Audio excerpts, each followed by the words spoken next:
Grazie della linea, sappiate che oggi è una giornata speciale per il territorio dell'Arta Padovana, ma soprattutto per Torri di Burro, e andiamo a toccare naturalmente la 307 del Santo, una strada veramente pericolosa in questo punto, rallentamenti e incidenti, ne avevamo parlato raccogliendo il bisogno, la voce insomma del sindaco del territorio San Giorgio delle Pertiche, e finalmente dopo tanto tempo, ma neanche eccessivamente, eravamo qua nel 2019, onestamente dobbiamo ricordare che c'è stata la pausa pandemica, è stata realizzata appunto tra l'intersezione appunto di via Anconetta e a Torre di Burri, ripeto, una rotatoria. Questo aiuterà tantissimo il territorio non solo in ambito di viabilità, ma di sicurezza, continuo a sottolinearlo, e vi ricordo che qui passano 20.000 veicoli quotidianamente. Accanto a me vi presento subito il vicepresidente della Regione del Veneto, nonché anche assessore alle infrastrutture e trasporti, la dottoressa Elisa De Berti. Dopodiché avete riconosciuto il sindaco di San Giorgio delle Pertiche, Daniele Canella. Dovrebbe forse raggiungerci anche l'assessore Roberto Marcato per parlare appunto di economia, perché questi sono snodi importantissimi. Un finanziamento da parte regionale di 650.000 euro, cantiere aperto a giugno, realizzato appunto in tempi brevissimi grazie a Veneto Strade.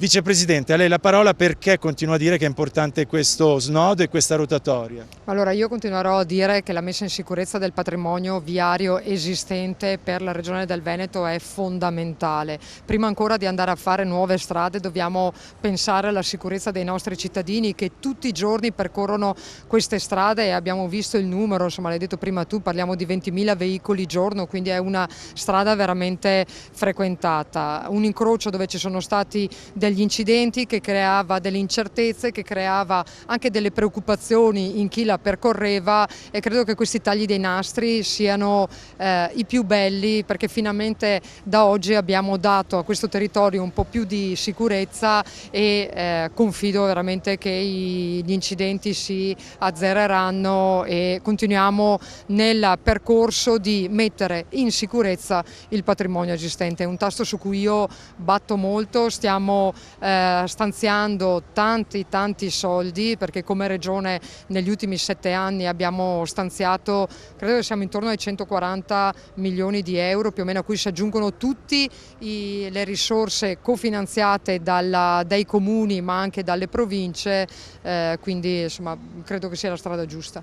Vicepresidente, le chiedo appunto, ci sono novità, ne approfitto, siamo in diretta, sappiate che abbiamo interrotto veramente l'inaugurazione, c'è una festa in atto perché oggi è 11 novembre e ci ha raggiunto anche l'assessore allo sviluppo economico naturalmente per la Regione del Veneto Roberto Marcato, perché dicevo che questo è uno snodo importantissimo, 20.000 veicoli, ma molti sono appunto i camion che fanno lavorare questa zona. Le chiedevo, Vicepresidente, ci sono altri punti che metterete appunto in sicurezza o su cui interverrete? Allora, su questo territorio, parlando di Alta Padovana, sì, allora, su questo territorio, ma con il sindaco ne stiamo parlando, abbiamo anche la risoluzione di problemi che creano criticità sulla fluidità del traffico, del passaggio a livello che c'è in centro a San Giorgio delle Pertiche. Proprio ieri è stato firmato il protocollo che prevede che RFI farà lo studio di fattibilità tecnica e economica, perché per poter capire anche la fattibilità dell'intervento e il costo c'è bisogno di un minimo di progettualità, e in questo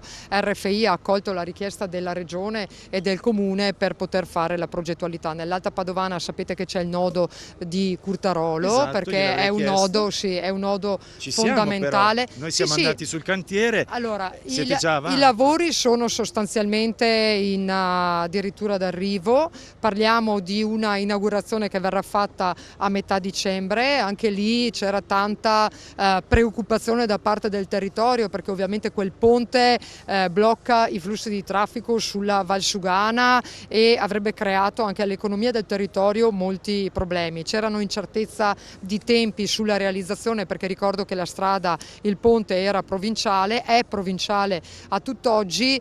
Siamo intervenuti come Regione per dare anche delle certezze di tempo nella realizzazione. Vicepresidente, in velocità le chiedo anche, ha parlato di treni, la metropolitana di superficie che collegherà collegherà appunto l'aeroporto di Venezia. Che punto è? Com'è il progetto, insomma? Ma allora, il collegamento ferroviario all'aeroporto è in fase di aggiudicazione la gara, quindi diciamo che RFI ad oggi conferma che per le Olimpiadi l'intervento sarà realizzato, e io ci spero, perché eravamo partiti per le Olimpiadi, poi c'erano stati dei ritardi, che sapete che con il ministro Toninelli per 2 anni c'è stato un blocco di tutti gli investimenti infrastrutturali, adesso stanno cercando di recuperare e insomma mi hanno detto anche la settimana scorsa che per le Olimpiadi ci sono veramente buone speranze. Vicepresidente, io la ringrazio, non la voglio far scivolare nel canale che è proprio qui accanto, proseguo velocemente con chi sicuramente conosce l'Alta Padovana, ma soprattutto lo sviluppo di questo territorio,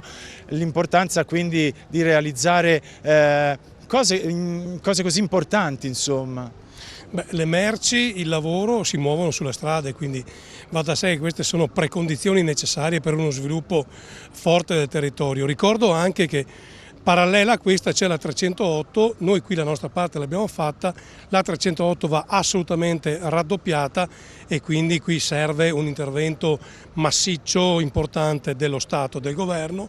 Adesso c'è un nuovo governo, andremo a parlare con questo governo, perché è del tutto evidente che quest'area, che è una delle più importanti dal punto di vista dell'economia, in questa regione che è la più importante d'Italia, ha bisogno di infrastrutture adeguate. Spero che cambi un po' l'atteggiamento di dare sempre di più al sud e invece ricordarsi che le locomotive servono a trainare tutti i vagoni. Oggi le altre regioni sono vagoni, noi siamo la locomotiva. Assessore Mercato, io la ringrazio per il suo intervento e chiudiamo il nostro collegamento con chi oggi insomma festeggia realmente una conquista ottenuta per la sicurezza, lo ricordiamo, e appunto la viabilità del territorio, quindi Sindaco Cannella, Sindaco di San Giorgio delle Perti, che mi viene da dirle ce l'ha fatta. Fatta, un'opera finalmente inaugurata, un'opera fondamentale, un'opera che abbiamo voluto, un'opera su cui la Regione ci ha creduto. Vorrei un attimo ricordare anche i tempi di quest'opera. È partito tutto a luglio del 2019, proprio con un pourparlers con l'assessore De Berti e con la mia amministrazione, poi di lì a poco insomma, lo stanziamento di soldi per il progetto di fattibilità, che è la prima pietra miliare di quest'opera.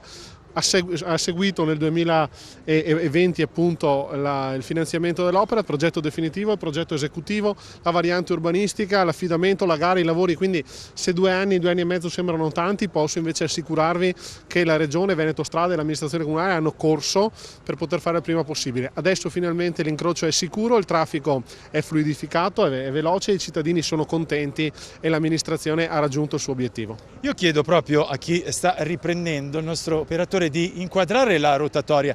Sappiate che prima era una linea dritta, quindi la famosa 307 di cui vi abbiamo parlato, la svolta a sinistra venendo da Padova o provenendo dall'Alta Padovana era veramente rischiosa, a pochi metri c'è anche un semaforo, quindi rallentamenti, sottolineo, e insicurezza per quanto riguarda la viabilità. Eravamo proprio qui con il Sindaco Cannella nel 2019, avevamo, ripeto, raccolto la sua richiesta d'aiuto e avevamo effettivamente visionato un guardrail completamente divelto, i pali segnaletici buttati addirittura adagiati nel campo di proprietà insomma di un privato qui accanto, segni sulla strada di ripetuti incidenti e frenate. Sì, oltre a circa 400-500 metri di coda in uscita a via Anconetta nei momenti di punta, quindi al mattino e alla sera quando la gente va o torna da lavoro, per cui è una situazione insostenibile davvero. Quindi oltre ad aver regalato sicurezza a questo incrocio abbiamo anche regalato più tempo ai lavoratori, più tempo ai cittadini, e quindi magari 20 minuti in meno in colonna qua a Torre di Burri sono 20 minuti in più dedicati agli hobby, alla famiglia, al lavoro e alle proprie passioni. Quindi credo sia veramente un grande risultato che è stato ottenuto anche questo, aver messo in sicurezza, aver fluidificato il traffico. Qua dicevo è un'opera sartoriale, Emiliano, perché c'è un canale a destra, il Tergo Lavandura Viana, un canale a sinistra, il Tergolino, 2 ponti, uno alle nostre spalle e uno è subito dopo l'ortatorio andando verso Campo San Piero. Quindi sono stati davvero bravi sia i tecnici che gli operatori che hanno realizzato l'opera a farcela stare in un lembo di terra e farcela stare con una soluzione tecnica che proprio vede anche la circolazione dei camion, anche degli autoarticolati, fluida e veloce. Grazie Sindaco Cannella, dal territorio di San Giorgio delle Pertiche, Torre di Burri è tutto, a voi studio.